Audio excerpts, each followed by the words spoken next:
Peeling off the pattern and separating the two halves is a critical and very delicate step. So take your time, go very slowly, and be very careful.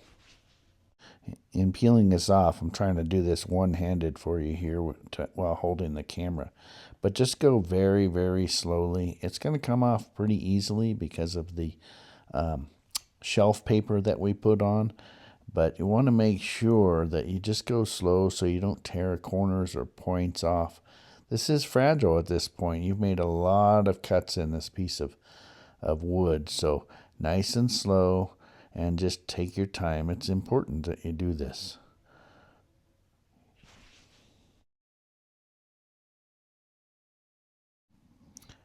In this clip, I wanted to show you approaching from the corners some of the more fragile work. It's pretty easy to see the very small micro cuts and very fragile pieces in this. So you want to go slow. I think there is a tiny little bit of adherence of the wood to the actual glue, but that's kind of irrelevant here because we're making this into a light box. If this was a finished product with just a black background under it, I would be concerned because it's going to show a lot. But when this is protected by the plexiglass on both sides, it actually doesn't show near as much. And it certainly doesn't show with the light coming through it.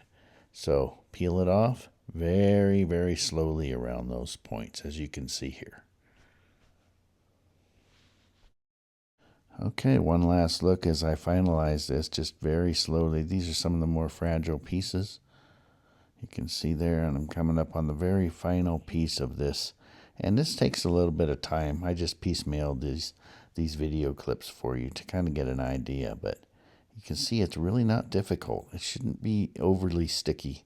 This is why I choose to use the shelf paper. I think it really makes a difference.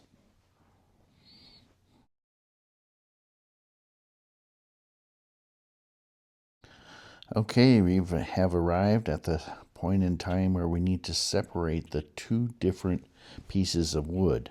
Remember that there's protective blue tape in between on both pieces, and the goal here is to carefully get in between those two pieces of tape so that you don't do a lot of damage to the actual wood side of these.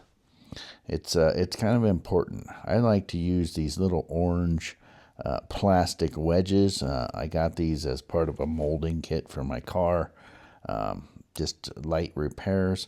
But the slotted screwdriver is really a very good tool as well.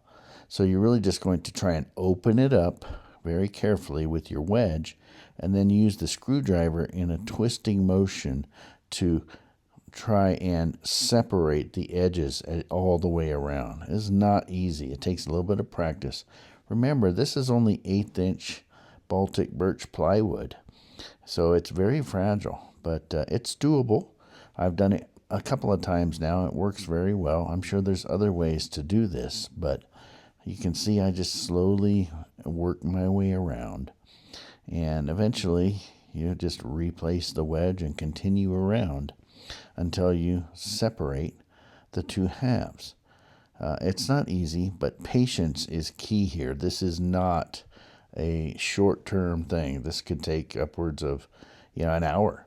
But you want to make sure, especially on those very fragile points, and there's plenty of them in this pattern, you want to be very careful not to break those. So it's crucial. You can see it's a very slow process that I'm doing. And it's not coming apart easily. Remember, this is why you only want to use those glue drops and when we put them on back in that step, because you only just want to be able to break apart a drop here. You do not want to try and break apart an entire run of super glue. It's not going to work. You'll break the wood before you get it apart. So as you can see here, it's a repetitive process, and you have to go very slow because this is fragile. You don't want to crack it, and it will crack very, very easily. So just take a look and watch, and I'll narrate a little more as we get to the next step.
I hope I gave you enough footage in that last clip to see the actual process.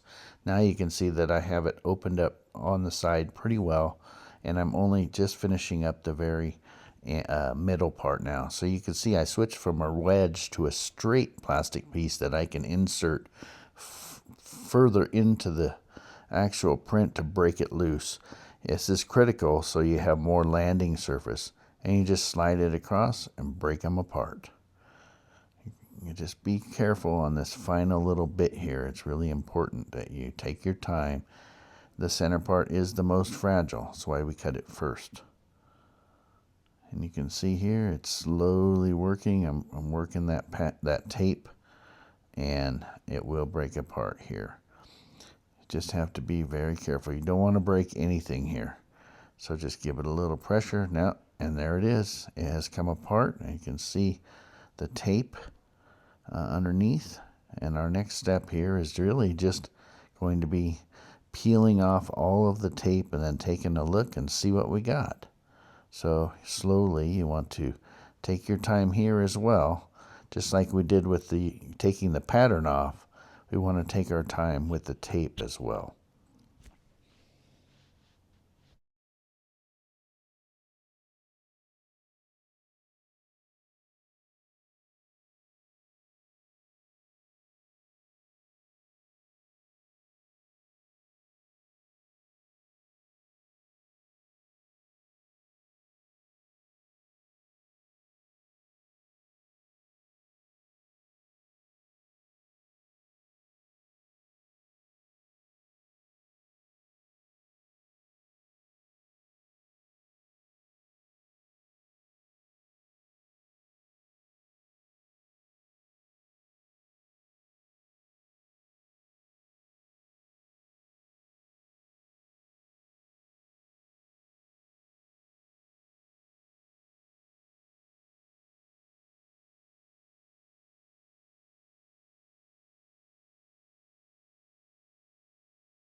Whew, that was a time-consuming and very nerve-wracking procedure, but we got it done and we're ready to frame now. So we'll head down to the store in the next episode and we'll get our materials to frame. Thanks for watching, and please subscribe.